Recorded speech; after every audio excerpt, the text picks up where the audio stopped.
Hi ladies and gentlemen. Today's topic will be how to deal with high stress. We all know we have all been in high stress situations. I will give some examples. Your boss is yelling at you. Your customer are yelling at you. For example, if you work in a restaurant and you just gave your food to one of the customers and they just said that the steak is not done correctly, the way they wanted it to be. For example, some people like it rare, some like it medium. So you go back to your cook, and the cook tells you, "Oh, I can't. No, we can't. It was all right. He just wants to get money out of us." So you go back there and you tell him. Now you have a very frustrated customer. So you allow this to get to you. Stress is high at this point, okay? Because now, since you're a server, you depend on tips, and you're making no tips. So at this point, you're getting another tray for another customer. At this point, this is exactly when you drop the tray in another person's head or something like that, anything. Now, if you think about it, why did that happen? You've been working in this place for 5 years, you never dropped a thing, but today, you dropped something. As we can see, stress can cause more problems. It causes problems because your body is on a different vibration. What I mean by vibration is you're conscious. In what state of mind you are.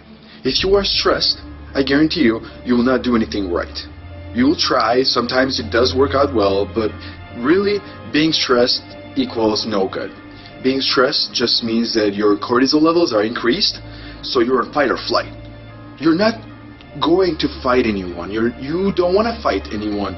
You are just fighting yourself. Let me explain. If I told you a certain word, but you had no idea of the definition of the word, would you know what to feel? You would not. You would not be simply because you do not know the definition of the word. In this case, when it comes to stress, stress happens because you don't know how to deal with stress. So if you do not know how to deal with stress, that just means one thing.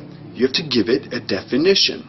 So if you give your stress a definition, then you'll understand how to prevent it next time. Because many people, what they do is they deal with stress in a way which simply causes more stress. And it's kind of like fighting fire with fire. Do you want to do that? Basically, you don't. You want to reach a point in your life where you define your stress, and through defining your stress, you create a better you. So basically, once you reflect on what you did, what happened that day, reflect why something happened, reflect on what caused the stress to happen, reflect on how to deal with high stress areas. Is it worth it? So after you give after you give stress a definition, why it happened, you will have wisdom, or what you call experience. And that's what comes with age. With age comes experience. People who are experienced, they know how to deal with stress in a much better way than people who are not experienced. Correct?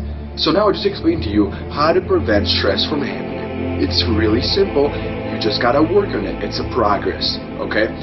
You cannot just change the outside of you. It's not going to work that way. Basically, you want to change your inner self. So when you change your inner self, you will be able to respond to anything outside of you differently.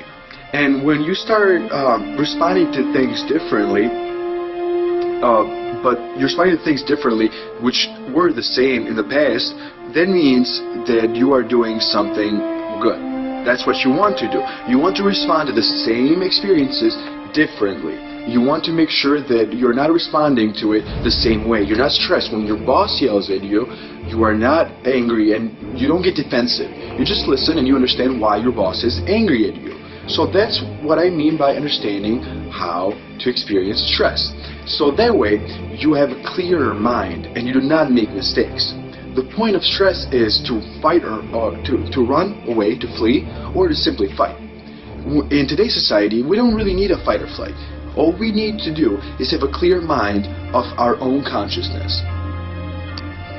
So, after you've defined your stress, you've given it a definition. Now that you have a definition, learn how to deal with stress. Because now it's defined, now you know why it's happening. So simply, do not do it again. Thank you for watching. Have a great day.